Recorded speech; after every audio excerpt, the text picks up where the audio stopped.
With its fourth episode, Mobile Suit Gundam GQuuuuuX delivers an installment that is equal parts character showcase and visual spectacle. The Witches' War centers on an emotionally charged clan battle that introduces a compelling new rival, elevates the kinetic artistry of mecha combat, and takes full advantage of the show's alternate timeline setting to recontextualize familiar mobile suit designs, and yet for all its strengths, the episode feels like a narrative detour. An entertaining, well-directed side story that doesn't quite push the overarching plot forward in a meaningful way. Still, if you're here for strong characters, bold animation choices, and alternate universe Gundam intrigue, there's a lot to admire. At the center of this episode is Shiiko, an aging ace pilot whose title, The Witch, is as evocative as her presence.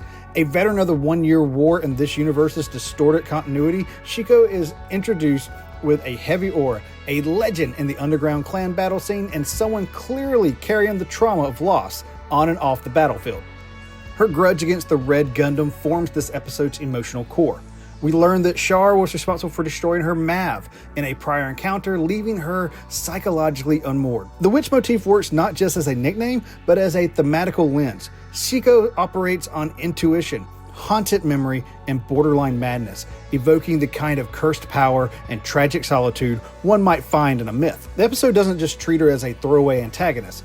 Through careful visual storytelling and brief but weighty flashbacks, we're given a glimpse into Shiiko's relationship with her former Mav and the emotional dependencies she developed. Her pain isn't portrayed as simple revenge, it's grief masquerading as fury. This nuance adds depth to what might otherwise have just been a standalone, one-off rival fight.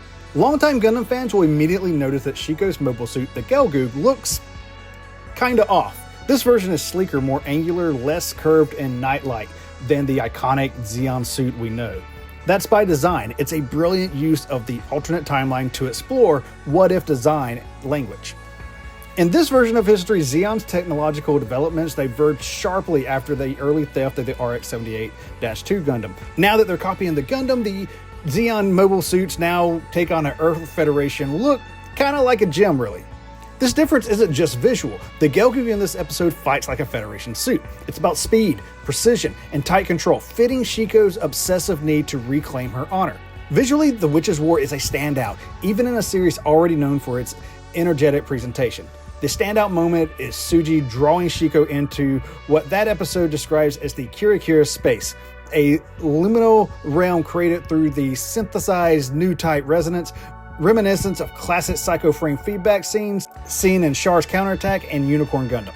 This moment is a bold aesthetic gamble. The battle freezes and we're suddenly transported into a static, floating world of color splashes and slow motion. Here, memories and emotions play across the screen like brushstrokes. It's equal parts psychological confrontation and spiritual exorcism. The technique gives weight to Shuji's mysterious power. He doesn't just fight enemies, he exposes them to their own ghosts. While Shiiko tries to overpower him with brute aggression, he counters with emotional clarity. This realm is abstract, almost too dreamlike. It offers a unique kind of catharsis. The show is continuing its trend of combining flashy action with genuine character introspection without relying on long dialogue sequences. While clan battles continue to be visually inventive, they also serve as the source of my biggest criticism for this episode, a lack of narrative progress. Episode 4 does little to advance the broader political mystery at the heart of GQuuuuuX, the hunt for Char Aznable, the role of the stolen Gundam prototype, and the tensions boiling beneath Zeon's restructured hierarchy. These were major drivers in the first two episodes. Instead, The Witches' War puts those threads entirely on pause. From a structural standpoint, this episode functions like a side quest, narratively self-contained, emotionally impactful, but ultimately peripheral. We don't get any new answers about Shuji's background, Machu's place in the larger conflict, or anything about Char's possible status within this universe. And while Shiiko is compelling, her arc closes entirely within the span of one episode, giving it a slightly disposable feel. That being said, it's not an entire waste of time. The episode does continue to shape our understandings of how clan battles work and hints at the growing underground culture of mobile suit dueling.